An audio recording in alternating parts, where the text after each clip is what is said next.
सर्वानुमते यानी कि सर्वसम्मति से देवेंद्र फडणवीस जी को पार्टी के नेता के रूप में घोषणा करता हूं।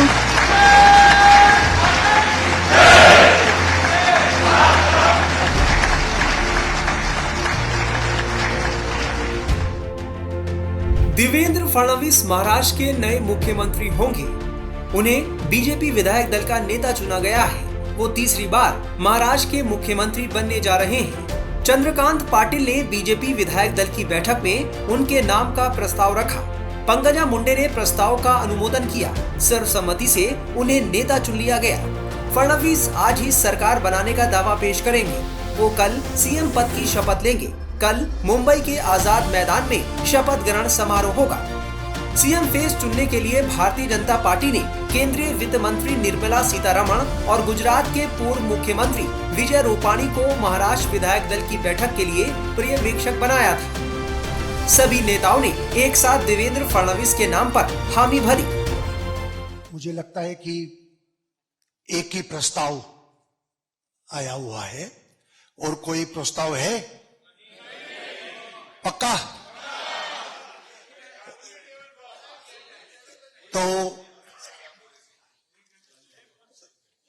सर्वानुमते यानी कि सर्वसम्मति से देवेंद्र फडणवीस जी को पार्टी के नेता के रूप में घोषणा करता हूं और नेता घोषित करता हूं। देवेंद्र जी पहले भाई साहब सब लोग आप बाद में करना, पहले देवेंद्र जी ऊपर आ जाए, एक कार्यक्रम पूरा करें, बाद में सब नियुक्त विधिमंडळ पक्षाचे नेते देवेंद्रजी यांना विनंती आहे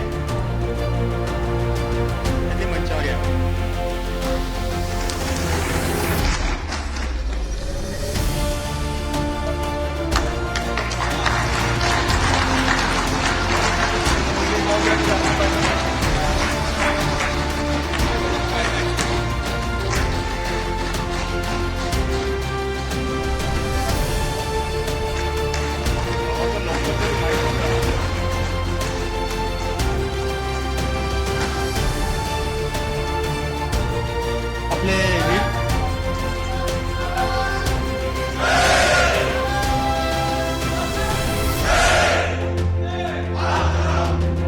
आपण प्रक्रिया पूर्ण करून घेऊ। नुकतीच आता देवेंद्रजी यांची निवड झालेली आहे, त्यांचं मनापासून स्वागत। आपले निरीक्षक श्री रूपाणीजी यांना विनंती आहे त्यांनी देवेंद्रजीचं स्वागत करावं। आपल्या निरीक्षक श्रीमती निर्मला जी, इनसे भी विनंती है वो भी माननीय देवेंद्र जी का स्वागत करें।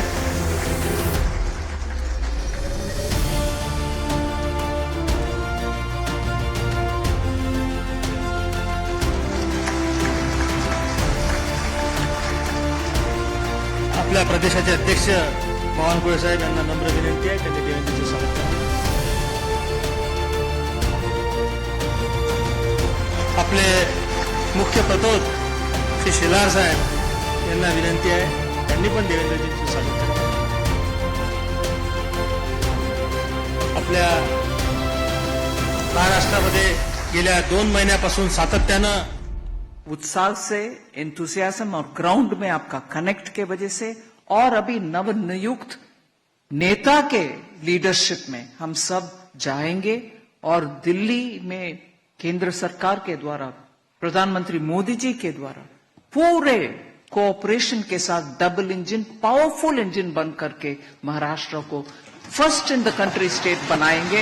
ये हम सब साथ होकर के काम करना है। बहुत आनंद हुआ इस एक मत निर्णय में, यूनानिमस रेसोल्यूशन के ऊपर। मैं आप सबको बधाई देती हूं। हम एक है तो सेफ। बता दें कि 23 नवंबर को महाराष्ट्र विधानसभा के नतीजे आ गए थे। तभी से सीएम के नाम पर सस्पेंस बना हुआ था। आखिरकार मुख्यमंत्री की रेस में फडणवीस ने बाजी मार ली। इसकी सबसे बड़ी वजह बीजेपी के पास नंबरों का होना बताया जा रहा है। विधानसभा चुनाव में महायुति ने प्रचंड बहुमत के साथ 233 सीटें हासिल की। बीजेपी ने अपने दम पर सबसे ज्यादा 132 सीटें जीती। शिवसेना ने 57 और एनसीपी ने 41 सीटें जीती। बीजेपी को सबसे ज्यादा सीटें मिली और बहुमत के आंकड़े के करीब, यानी बीजेपी चाहे तो शिंदे के बगैर अजीत पवार के साथ भी आसानी से सरकार बना सकती है। विधायक दल का नेता चुने जाने के बाद देवेंद्र फडणवीस ने क्या कहा, सुनिए।